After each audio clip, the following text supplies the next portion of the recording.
Thank you, Rev. Thanks for that introduction. Look, we've known each other for a long time. I'm grateful not only for your leadership and partnership, but quite frankly, more importantly, for your friendship. And thanks to all of you, members of our nation's most important civil rights organization. You know, for more than 30 years, the National Action Network has been on the front lines in the work to redeem the soul of America. We've been on the same page, and the work is as important as it's ever been.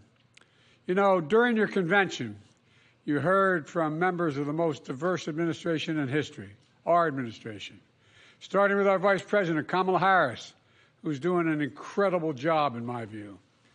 And so is Steve Benjamin, who's with us, he's with you guys tonight, right now. Together, we've kept our promises to make some of the most significant investments in the Black American community ever. Promise kept to get through the pandemic and make sure the Black community was not left behind and everyone was taken care of.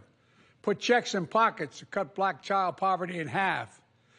Promise kept to rebuild all of America, reconnecting Black communities that have been cut in half by interstate highway systems with jobs and opportunity as well. To ensure that every community has access to clean water and high-speed internet. Promise kept to protect and expand Obamacare, saving Black families $800 a year on their premiums. A promise kept to beat Big Pharma by giving Medicare the power to negotiate lower prescription drug prices, literally saving countless lives and underserved communities. For example, members of the Black community who need insulin now are only, because of their diabetes, now only have to pay $35 a month for insulin instead of $400 a month. And there's much more to come, by the way. A promise kept to invest in historic $7 billion in HBCUs, to relieve student debt for more than 4 million people so far, including a significant number of Black borrowers. Including just today, I announced another 277,000 Americans. A significant number of Black borrowers are also having their debt forgiven. A promise kept to advance justice, the first Black woman on the Supreme Court, and more Black women confirmed for the Federal Circuit Court of Appeals than all previous presidents combined, every single one.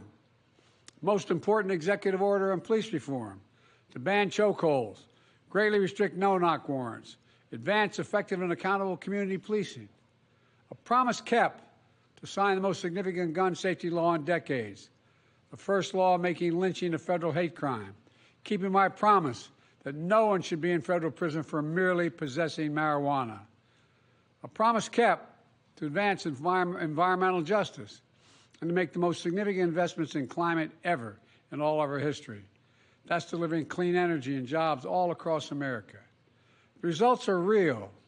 We've reduced Black unemployment rate to its record low. More Black Americans have health insurance than ever before. More Black businesses are starting up than we've seen in the last 25 years. In fact, despite attacks on our support for brown and Black small businesses, we're investing in them as key ways to build generational wealth in communities. Today, I'm proud to announce that last year we awarded $76 billion in federal contracts to small disadvantaged businesses to level the playing field and close the racial wealth gap.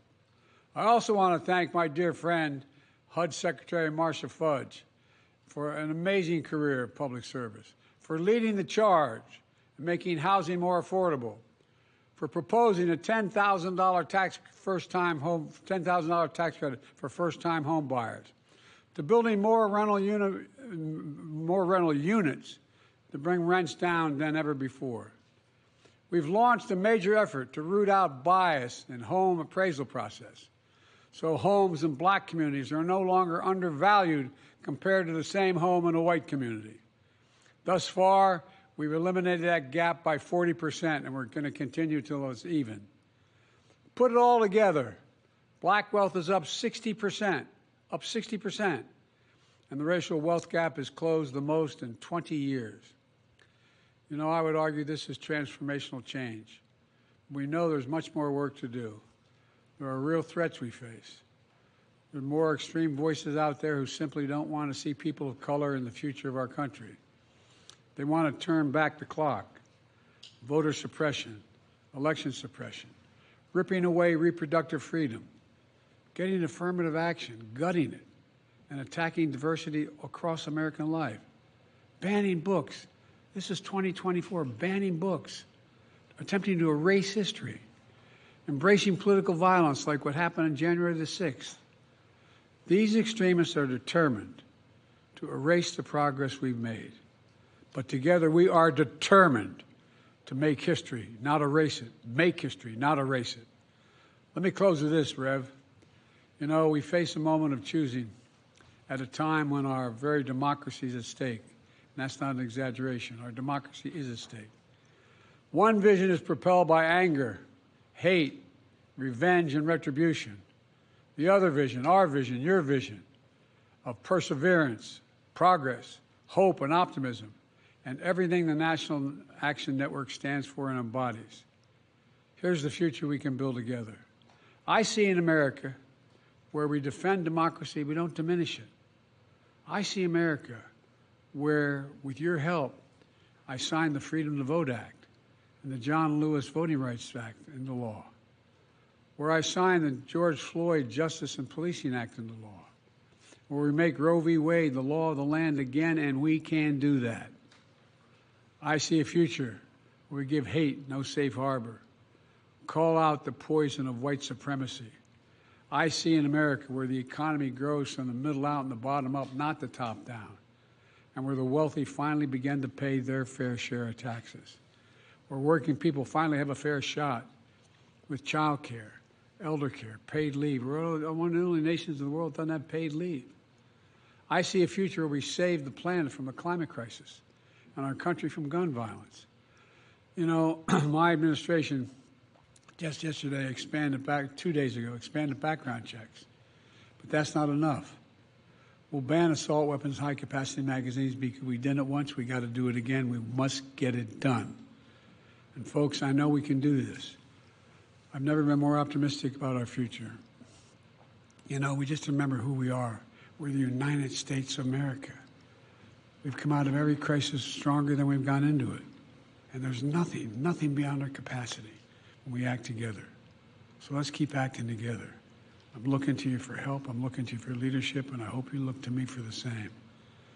God bless you all, and may God protect our troops. Thank you very much.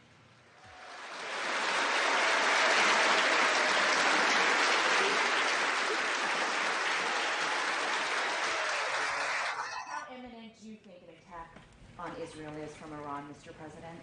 I want to get insecure information, but my expectation sooner than later. Mr. President, to Iran in this moment?